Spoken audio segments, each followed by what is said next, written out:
Assalamualaikum warahmatullahi wabarakatuh.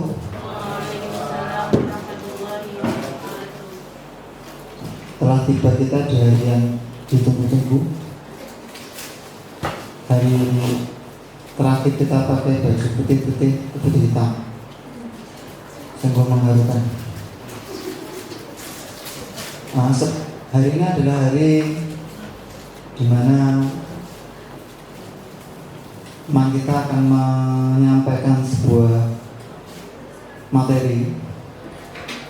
Tapi alangkah baiknya sebelum kita mulai, mari kita berucap basmalah bersama-sama. Bismillahirrahmanirrahim. Nah, di sini ada Pak Agus Priyatno yang paling ganteng SMA 1 Andong. Langsung saja, silakan dimulai, Pak.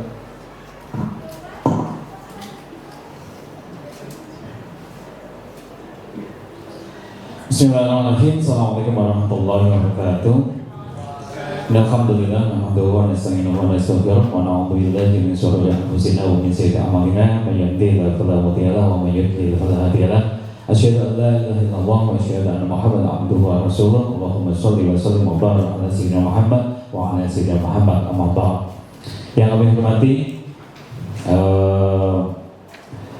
mentor dari SMA, Kepala SMA Negeri 1 Andong, Bapak Giyato, Sarjana Pendidikan, Magister Pendidikan, dan yang kami banggakan dan yang kami hormati pula teman-teman seperjuangan orientasi pengenalan nilai dan etika instansi pemerintah bagi P3K Provinsi Jawa Tengah angkatan 13.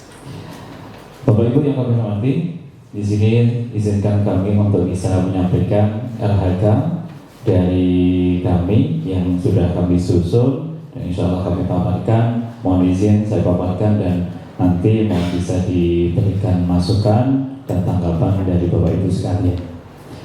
Terlebih dahulu perkenalkan, nama saya Agus Priyatno. Saya terlahir di Boyolali 12 Agustus 1990. Alhamdulillah saya di tahun ini bisa mengajar di SMA Negeri 1 Andong. Dulunya saya di SMA 1 Tamas. Lanjut, Bapak Ibu yang kami hormati, dasar hukum untuk orientasi ini adalah yang pertama UU nomor 20 tahun 2023 tentang ASN, yang kedua adalah PP nomor 49 tahun 2018 tentang manajemen P3K, lalu ada Permen PAN RB nomor 6 tahun 2022, lalu ada Permen PAN RB nomor 70 tahun 2020 dan Peraturan LAN nomor 15 tahun 2020. Setelah itu ada Permendikbud Ristek nomor 5 tahun 2022, lalu ada Permendikbud nomor 15 tahun 2018. Setelah itu Peraturan KA LAN nomor 289 garis miring K-1 garis miring PDB titik 07 garis miring 2022. Bapak Ibu yang hormati, latar belakang dasar tujuan rencana hasil kerja kami yaitu sebagai guru mata pelajaran orientasi nilai dan etika P3K sangat bermanfaat dalam memenuhi tupoksi dan nilai dalam etika jabatan yang perlu dilinearkan dengan atasan serta instansi kerja. Terutama ini yang menangani adalah BPSDMD Provinsi Jawa Tengah.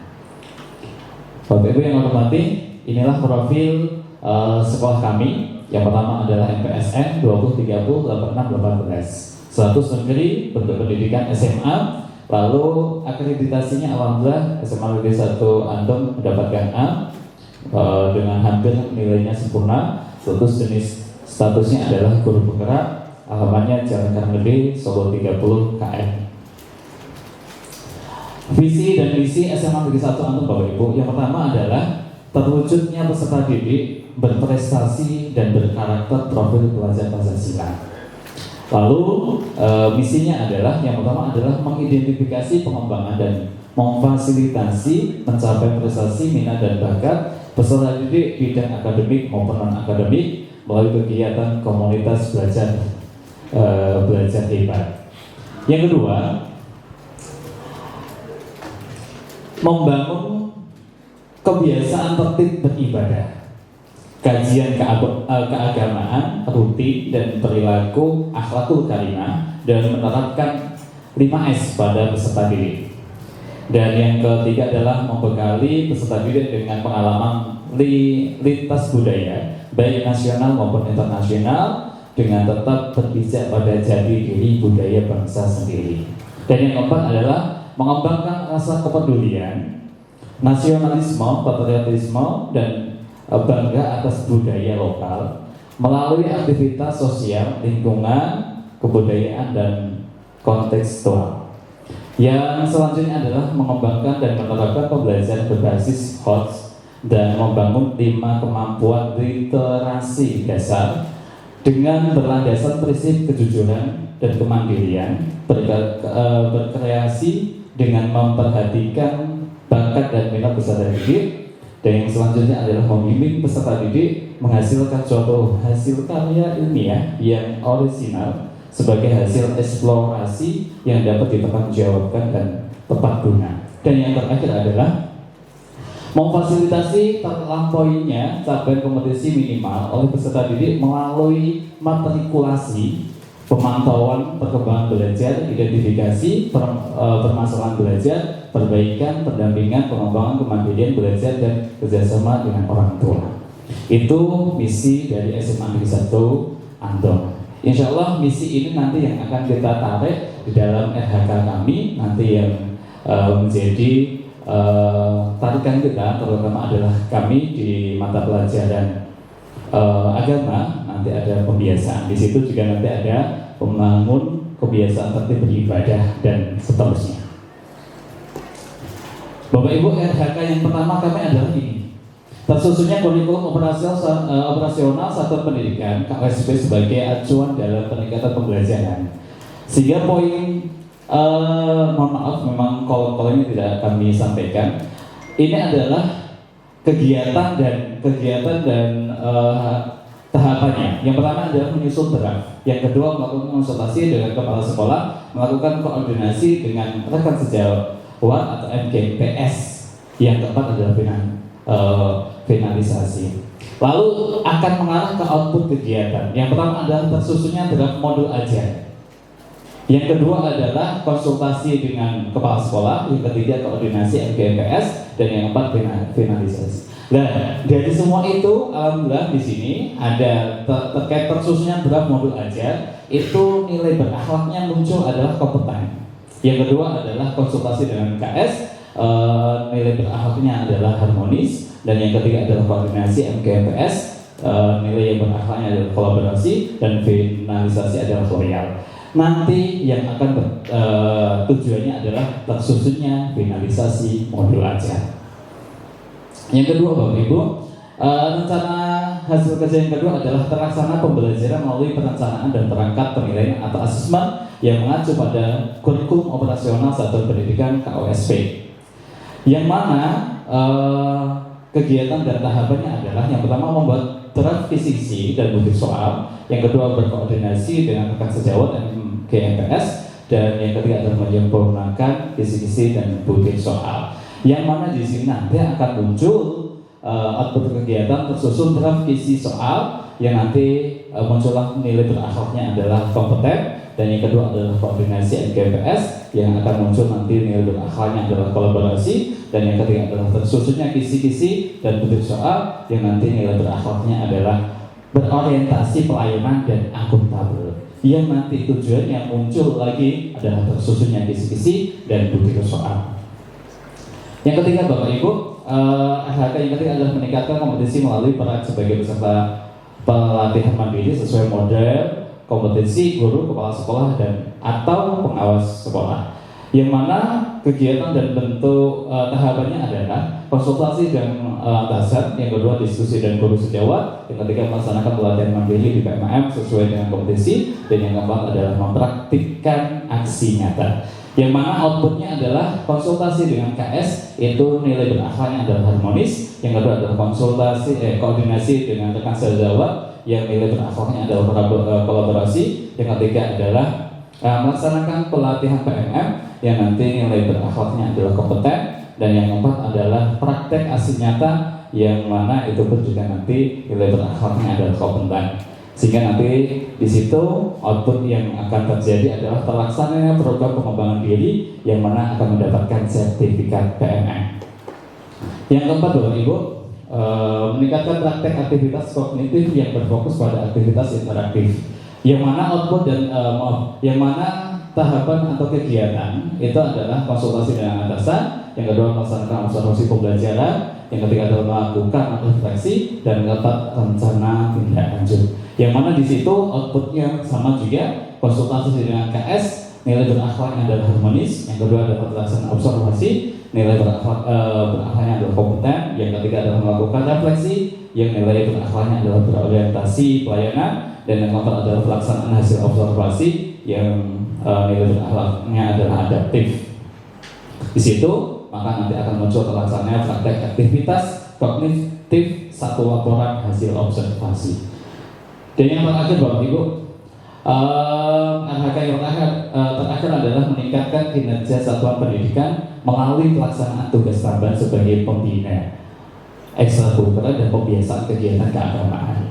Yang mana di situ ada menyusun rencana program kegiatan termasuk pembiasaan membaca Al-Quran di pagi hari, konsultasi dengan atasan, melaksanakan kegiatan, menyusun laporan, dan itu nanti outputnya adalah tersusun draft yang nanti berakhlaknya adalah berorientasi pelayanan, konsultasi dengan KS, yang mana nanti akan memunculkan harmonis, dan yang ketiga adalah pelaksanaan pembiasaan pagi satu laporan akuntabel, dan tersusunnya laporan program kerja loyalitas, yang mana di situ nanti akan muncul tersusunnya LPC program kerja. Bapak Ibu, itulah RHK yang kami sampaikan. Kiranya ada kurang lebihnya, mohon maaf. Dari saya cukup sekian. Terima kasih. Assalamualaikum warahmatullahi wabarakatuh. Nah, sekian hasil penyampaian dari Pak Agus dengan suara yang menggelegar. Karena waktunya tinggal sebentar, sedikit mungkin bisa diambil hikmahnya dari apa yang disampaikan. Walaupun di awal jelas sekali penyampaiannya dan sampai akhir seperti terlalu terburu-buru, tapi sangat jelas dan baik. Dengan tampilan penyajian yang sangat berwarna-warni dibanding dengan saya cuma putih. Mungkin sekian dari saya. Sekarang masuk ke sesi tanya jawab. Adakah dari peserta seminar yang ingin bertanya? Monggo pada saudari.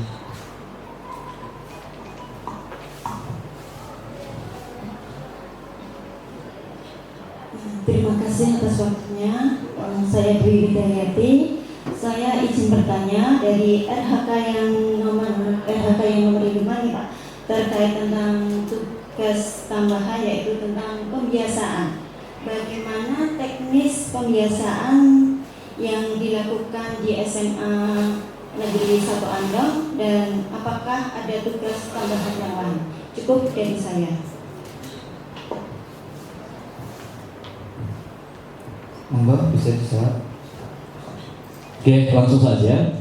Tugas tambahan di sini kiranya memang banyak, tapi memang kami berhubung kita linearitasnya adalah guru agama, maka yang saya munculkan adalah tugas tambahan terkait pendidikan agama Islam. Terutama alhamdulillah di pagi hari di SMA Negeri 1 Andong ini sudah ada pembiasaan, yaitu tilawatul Quran, yang mana polanya dulu adalah disentralkan di ruang guru. Ternyata secara kita evaluasi efisien dan tanggung jawab anak itu tidak berkurang ya. Ternyata belum ada, sehingga kita ubah polanya adalah pembiasaannya adalah bagi guru jam pertama itu masuk kelas dan dia memandu tilawah di kelas. Bagi yang tidak memiliki jam, Bapak Ibu guru yang ada di ruang guru, maka di situ pun juga akan adanya kegiatan yang namanya tilawatul Quran yang ada di ruang guru. Setelah itu nanti ada pembiasaan lagi adalah sholat berjamaah. Biasanya polanya adalah jam segini sampai jam segini itu dilakukan kelas ini sampai kelas ini. Tapi kalau di SMA Negeri 1 Andong polanya adalah pembiasaan itu ada dua klaster. Yang pertama adalah laki-laki dan perempuan. Maka yang kita bagi adalah kloter pertama adalah laki-laki semua, kloter kedua adalah perempuan. Sehingga nanti ketika kloter pertama ditemukan ada laki-laki yang dia berkeliaran, maka nanti itu akan nantinya ditindak oleh bagian kesiswaan. Mungkin itu dari saya. Terima kasih. Kurang lebihnya, Assalamualaikum warahmatullahi wabarakatuh. Terima kasih Pak Gus sudah menjawab pertanyaan dari Saudari Widiati. Sekarang masuk ke sesi yang paling kita tunggu, sesi review atau saran dan kritik dari Pak Mentan, Pak Giat. Matur nuwun Pak Rek. Baik, matur Pak Agus sudah menyampaikan RHK dengan sangat baik, dimulai dari visi misi, kemudian dari visi misi itulah kemudian muncul rencana hasil kerja. Pemaparannya jelas, tampilannya menarik, dan menurut saya sudah sangat lengkap nih. Hanya mungkin kalau nanti karena ini PPT ini sangat mengingat, kalau laporan sudah menggunakan ejaan yang bagus, kalau di sini tadi masih ada beberapa yang hanya salah ejaan saja, mungkin salah ketik saja. Saya kira itu bukan hal yang urgent begitu, tapi secara umum memang sudah sangat bagus, sangat lengkap, dan mudah-mudahan menginspirasi kita semuanya ketika akan memaparkan materi entah ke anak ataupun ke peserta yang lain bisa dimodifikasi dengan tampilan yang menarik agar ya antusiasmenya perhatian ya antusiasme siswa itu semakin bagus. Nanti matur nuwun. Terima kasih Pak Giyato. Mungkin sekian seminar yang bisa disampaikan, dilaksanakan. Assalamualaikum warahmatullahi wabarakatuh.